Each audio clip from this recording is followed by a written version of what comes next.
All right, boys, here we are. Co-main event UFC 296. In this co-main event, Alexandre Pantoja puts his new UFC flyweight title on the line against Brandon Raw Dog Royval.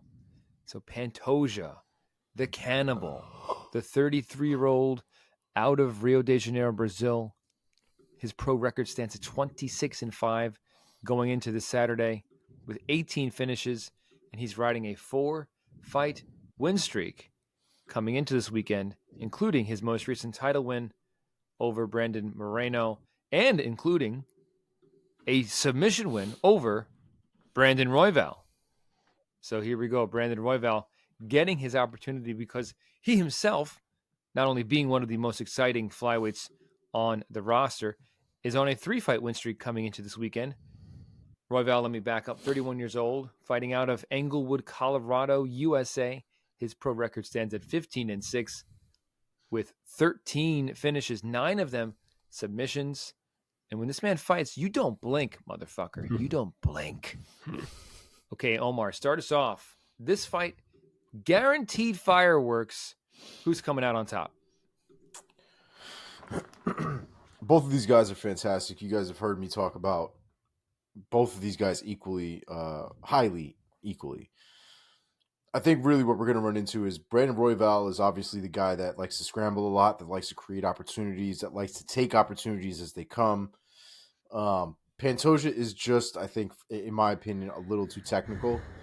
I think there's a calmness about his game that doesn't allow him to get sucked into the chaos that people like Brandon Royval like to create. And I think as a result, Pantoja is going to have a nice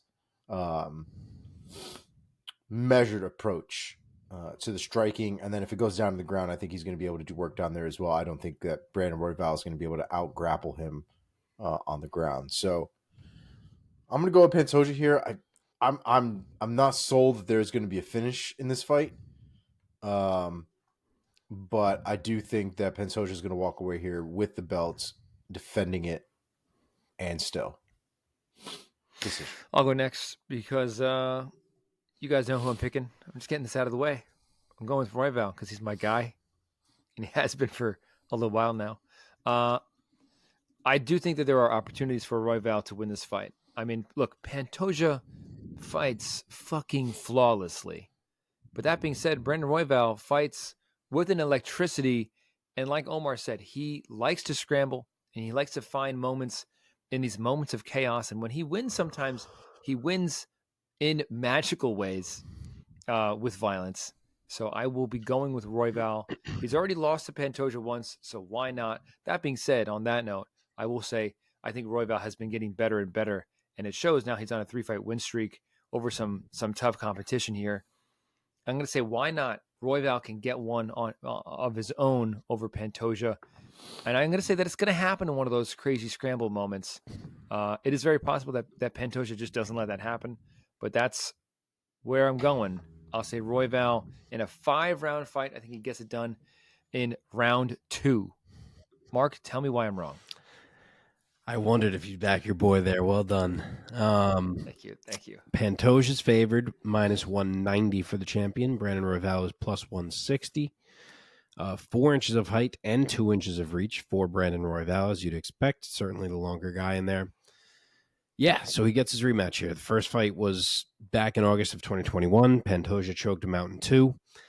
And I myself don't feel like a whole lot has changed. I really have the same exact take as I did going into that fight. I thought then that Royval's wildness, specifically on the mat, would just not be something that gave Pantoja a ton of trouble. If anything, I thought it was the kind of thing that was going to allow Pantoja to find opportunities, and that's exactly what we saw in that first fight when Pantoja found the back and was able to choke him out. So I don't know. Of course, the size helps Royval and the length helps, and maybe the craziness plays differently in this fight, and he just happens to catch Pantoja with something. But even on the feet, Pantoja can take damage for days, and he will bring it right back to you. And he's just another level on the mat, in my opinion. To see him get caught in the grappling would just, I don't know, it would stun me.